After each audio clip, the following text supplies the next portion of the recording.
নমস্কার, আমি অন্বেষা আবার চলে এসেছি একটা নতুন ভিডিও নিয়ে। এখন বাজে ঘড়িতে 7টা আর আমি রেডি হয়ে নিচ্ছি কারণ মেয়েকে স্কুলে দিতে যাব।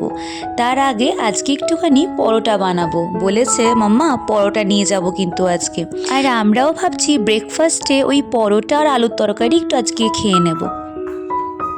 আমি সবসময় চেষ্টা করি বাড়ির খাবারই দিয়ে দেওয়ার জন্য, কিন্তু মাঝে সাঝে যখন আবার বায়না করে তখন কেক, চিপস, বিস্কিট এইসব দিয়ে দিই। আর যেদিনই পরোটার বায়না করে তখন ভাবি আমরাই বা বাদ যাই কেন, তাই একসাথেই করে নিই। সেদিন একটু সকালবেলা উঠতে হয়, কারণ সবার জন্য পরোটা করতে গেলে একটু টাইমটা বেশি লাগে বলে।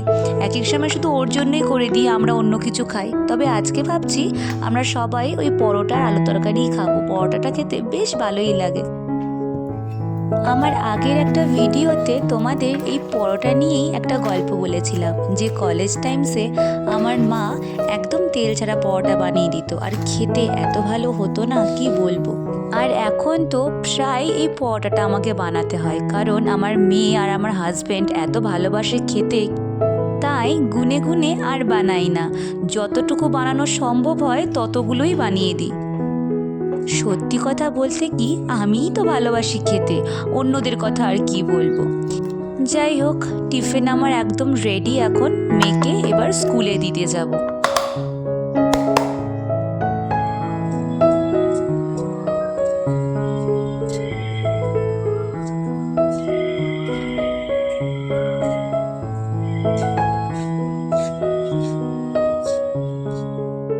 চলো এবার বাড়ি ফিরি আর শুরু করি সেই সংসারের সব কাজ। আজকাল সকালের ওয়েদারটা আমার বেশ ভালো লাগে, ওই যে ঠান্ডা ঠান্ডা হাওয়া দেয়, আর ওই ঠান্ডা হাওয়াতেই আমার গলা গেছে একদম বসে। এখন চা খাচ্ছি, যদিও আমি খাবো না, আমার হাজব্যান্ড খাবে, আর আমার ওই যে বিটরুটের জুসটা খাবো। আজ দুপুরবেলা বানাবো বোয়াল মাছ। এই মাছটি আমার খুব প্রিয়। জানি অনেকেই তোমরা খাও না, তবে আজকে যেইভাবে আমি বানাচ্ছি একবার বানিয়ে দেখো, যারা খেতে পারে না তারাও খেতে পারবে। আমার পাপাও একদম বোয়াল মাছ পছন্দ করে না, কিন্তু যদি আমি এইভাবে বানিয়ে দিই তাহলে পাপা চেটে পুটে খায়, যদিও গাদার দিকটাই খায়, লেজার দিকটা আর খায় না। নিজের পছন্দের খাবারটি রান্না করতে আমার যে কি ভালো লাগে না, তখন শরীর খারাপ থাকলেও আলিশি আর লাগে না। তো আমি এখানে সর্ষের তেলই ইউজ করব। আর প্রথমে পেঁয়াজ দিয়ে দিলাম, তারপরে কিছু আলুও দিয়ে দিচ্ছি, আর পাশে আমি সর্ষে ভিজিয়ে রেখেছি। পেঁয়াজ আর আলুটাকে কিছুক্ষণ নাড়াচাড়া করে সেই সর্ষের মিক্সচারটা দিয়ে দেব। এই সর্ষের মিক্সচারের মধ্যে আমি একটু জিরে গুঁড়ো, সামান্য ধনে গুঁড়ো, হলুদ আর লঙ্কার গুঁড়ো অ্যাড করেছি, আর সামান্য সর্ষের তেলও দিয়ে ভিজিয়ে রেখেছিলাম, সেটাই আমি এখানে দিয়ে দিলাম। কিছুক্ষণ ঢাকার পরে চেরা কাঁচা লঙ্কা দিয়ে দেবো কয়েকটা, ঝাল অনুযায়ী দেবে তোমরা, যে যা মতন ঝাল খেতে ভালোবাসো সেরকম। তারপরে আবার কিছুক্ষণ ঢেকে দিয়ে একটু ফুটলেই মাছগুলো একে একে দিয়ে দেবো। মাছটা আমি একটু বেশি ভেজেছি, যদিও আমি খুব বেশি ভাজা মাছ পছন্দ করি না। বোয়াল মাছ হলে তো খুব বেশি ভাজি না, তবে যেহেতু আমার হাজব্যান্ড খাবে তো ও বলে যে একটু ভাজতে, ও যে খুব একটা পছন্দ করে তা না, তবে এইভাবে করলে ও খায়, তো এই জন্যেই আমি বললাম। আর এখানে একটু কাশ্মীরি গুঁড়ো লঙ্কা দিয়েছি, ওটা আমি আগেই দিই, তবে আজকে ভুলে গেছিলাম বলে পরে অ্যাড করলাম। তোমরা একবারে যেই মিক্সচারটা বানাচ্ছ ওই সময় দিয়ে দেবে। আর এখানে কিছুটা কাঁচা সর্ষের তেল আলাদা করে অ্যাড করে দিলাম। এটা আমি যে কোনো সর্ষের মাছ রান্না করলে আমি অ্যাড করি। আর এখন কিছুক্ষণ ঢেকে রাখবো যতক্ষণ না সেদ্ধ হচ্ছে।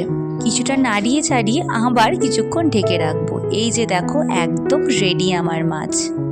আর এখন চলে যাচ্ছি মেয়েকে আনতে। আজকে একটু দেরি হয়ে গেছে বলতে গেলে, তাই একটু তাড়াতাড়িই যাচ্ছি।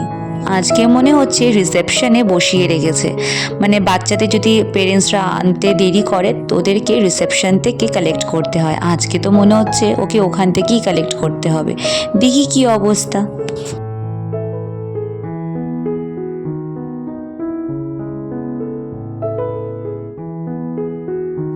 এই যে পৌঁছে গেছি স্কুলে, দেখেছো কি অবস্থা স্কুলের সামনেরটাতে, এই জন্যই সকালবেলা বেশ জ্যাম হয়েছিল।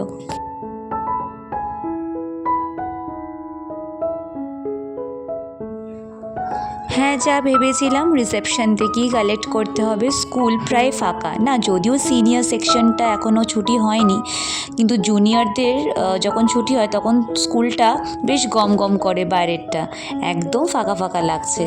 এই যে এবার ঢুকছি রিসেপশনে, দেখি কোথায় বসিয়ে রেখেছে। ওই যে আমার মেয়ে।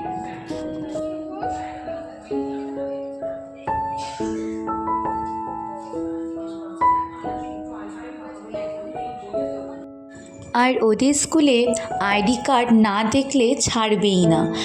বাচ্চা যদি তার মা বাবাকে চেনেও বা অন্য কোনো গার্জেনকে চেনেও, আইডি কার্ড ঠিকঠাকভাবে না দেখালে ওরা ছাড়বেই না। এটা আমার খুব ভালো লাগে। দেখো আমি দেওয়ার পরেও একবার কনফার্ম হলো যে তুমি রায়শা কিনা আর তুমি চেনো কিনা ওনাকে, তো তারপরেই আমার মেয়েকে ছাড়লো। এটা মানে সবসময়ই করে।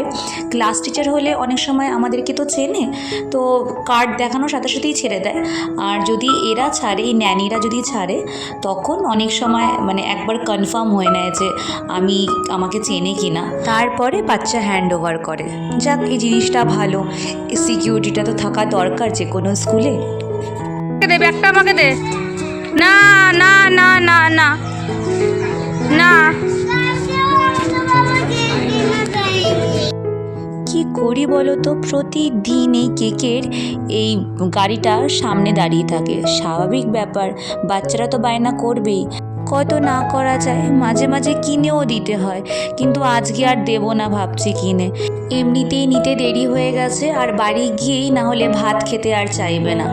ওই পেস্ট্রি খেয়ে বলবে মাম্মা আমার পেট ভরে গেছে, এখন আমি আর খাবো না, তাই আজকে আর কিনে দেবো না। এই যেদিনই কিনে দিই সেদিন আর ভাত খেতে চায় না। কি রোদ বাবা। বাই করো বাই করো।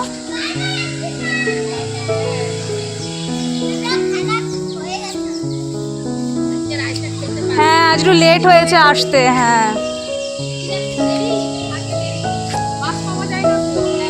না না, আজকে রাস্তায় প্রচন্ড জ্যাম, আমরা বেরিয়েছি অনেকক্ষণ জানো, পেছন পেছন হাঁটতে নেই, প্রচুর দেরি হয়েছে আজকে।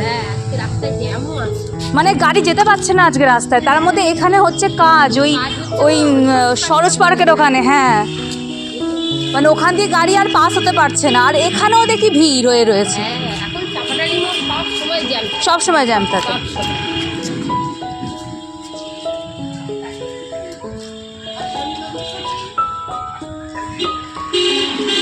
ওখানে গিয়ে ধরেছে আমাকে কেক কিনে দাও। যদিও সেশনের একদম লাস্টে চলে এসেছি, এদিকে ম্যাথস খাতা শেষ হয়ে গেছে, কি আর করা যাবে, স্কুল কপি ছাড়া তো লেখা যায় না।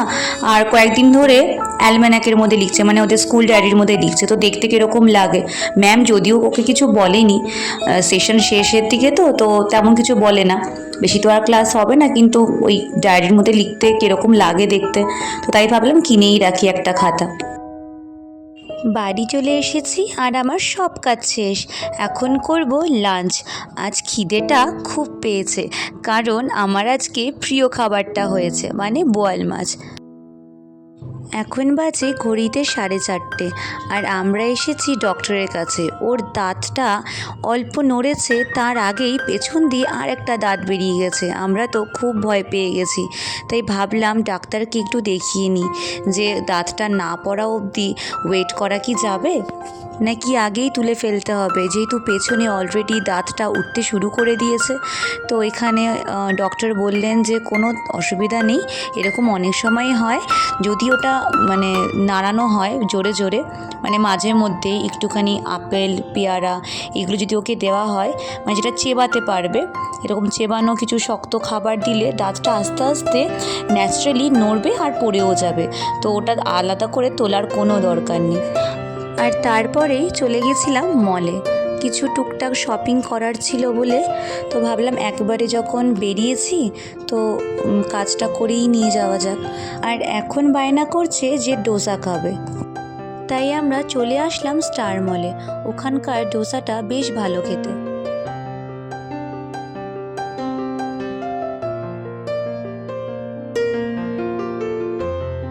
তো এখন চলে এসেছি ফুড কোর্টে। আর এই দোকানটা যে আমার কি পছন্দ, কত রকমের যে জিনিস পাওয়া যায়। আর এখন খুঁজছি টেবিল, পছন্দের টেবিলটা পেলেই চট করে বসে যাব। শুধু খাবারটা যে ভালো পেতে হবে তা না, টেবিলটাও ভালো পেতে হবে।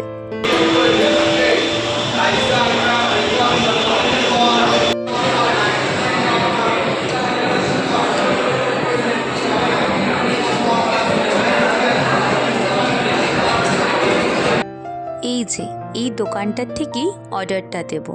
আমার এত ভালো লাগে না সাউথ ইন্ডিয়ান খাবার, সে ডোসা হোক কি ইডলি হোক, উপমা, আরও যা যা খাবার সাউথ ইন্ডিয়ানে হয়, তো সেই খাবারগুলো আমার বেশ ভালো লাগে। আসলে আমার মা অনেক কিছু বানাতে পারে সাউথ ইন্ডিয়ান খাবার, তো আমার বেশ ভালোই লাগে খেতে।